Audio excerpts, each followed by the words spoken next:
We just got back in the river after a day of fishing, and we didn't necessarily catch as many of our target species that we were after today, but we ran into a couple really large schools of bait, and we loaded the cooler with some pretty neat baits that we can use later on. Spanish sardines and cigar minnows, and we caught them with rod and reel on a Sabiki rig.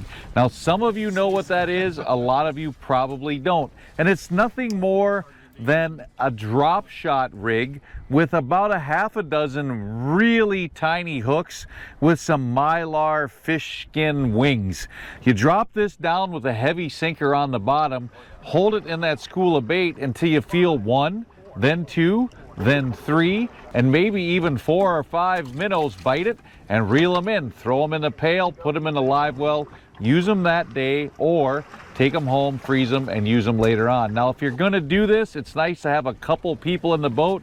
Today was great to have an extra set of hands to help unhook those minnows, get them in a pail, and get them in a live well right away to keep them fresh.